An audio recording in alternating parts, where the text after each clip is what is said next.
Hello, thank you for joining us on ERi-TV. This is English News Broadcast live from the headquarters in Asmara at 10:30 p.m. local time. First, the top stars.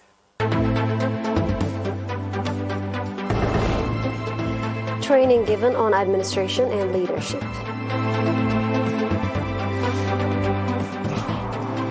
Commendable effort to control communicable diseases. Russian military issues maritime warning for Black Sea. Iraq recalls its charged affairs in Sweden, asks Swedish ambassador to leave.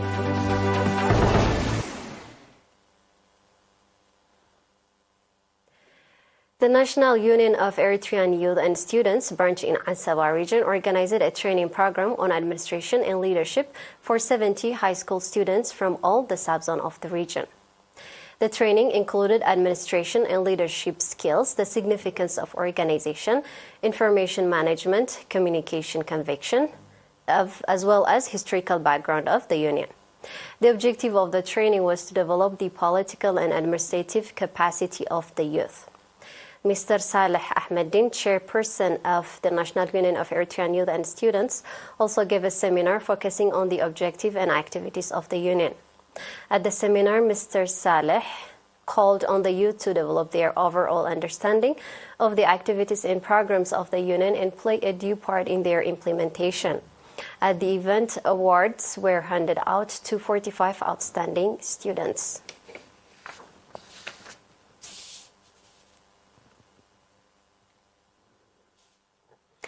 Ms. Mikal Mikael, a public health expert, reported that commendable community-based efforts are being carried out to control the prevalence of communicable diseases before the coming of the rainy season.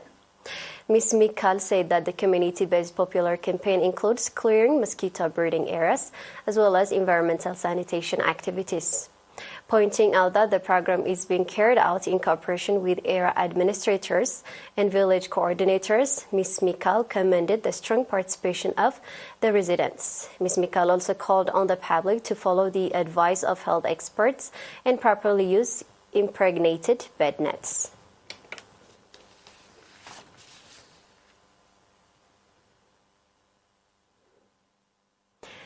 Engineer Abraham Daniel, head of agriculture infrastructure in the central region, reported that the 127 big and small dams in the region are significantly contributing to ensuring water supply to both humans and livestock. Engineer Abraham went on to say that the dams that have the capacity of holding over 16.5 million meter cubes of water are contributing to year-round vegetable and fruit farming. Furthermore, the micro dams with the capacity of holding over 1.7 million meter cubes of water are contributing to ensuring the supply of water for human and livestock consumption. Engineer Abraham also added on the public of judiciary use the dams for their sustainability.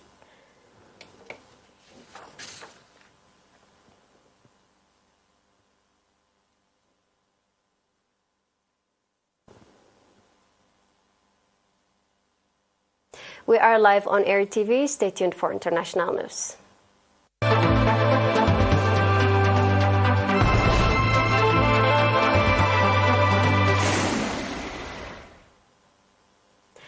The Russian Military Defense Ministry has said that all ships heading for Ukraine ports will be treated as potentially carrying weaponry. The Russian military issued a new navigational warning for the Black Sea yesterday, declaring certain areas in its international water to be temporarily unsafe for vessels. Apart from that, the military advised seafarers against attempting to reach Ukraine's port, stating that all vessels heading there will be treated as potential carriers of war goods starting from today. Therefore, the flag states of the ship attempting to reach the Ukrainian Black Sea port will be deemed as taking part in the Ukrainian conflict on the side of the Kyiv region. The Russian Defense Ministry said in a statement. The military said it also declared certain areas in the international waters of the Black Sea to be temporarily and safe for navigation. The area, also located in the northwest and southeast of the waterway, and the military noted, adding that all the necessary navigational warnings have already been published as required under existing procedures. The new restrictions de facto reimposed the Russian naval blockage on Ukraine lifted under the so-called Black Sea grain deal in July 2022. The agreement, signed with mediation by the UN and Turkey, enabled the safe shipment of Ukrainian grain through Black Sea corridors amid the conflict between Moscow and Kyiv.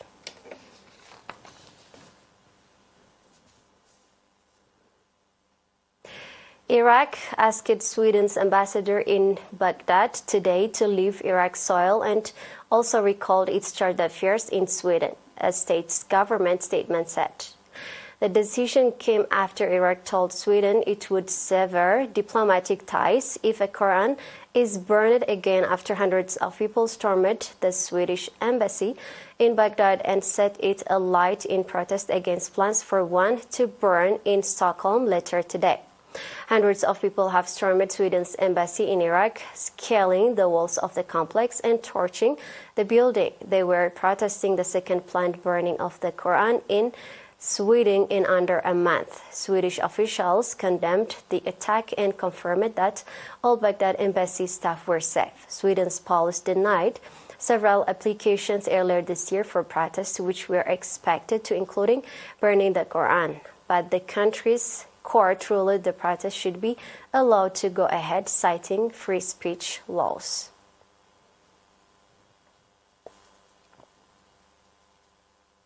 Now we have a quick review of the top stories. Training given on administration and leadership. Commendable effort to control communicable diseases.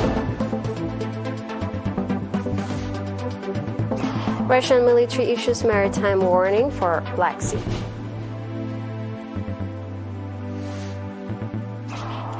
Iraq recalls its chargé d'affaires and Sweden asks the Swedish ambassador to leave.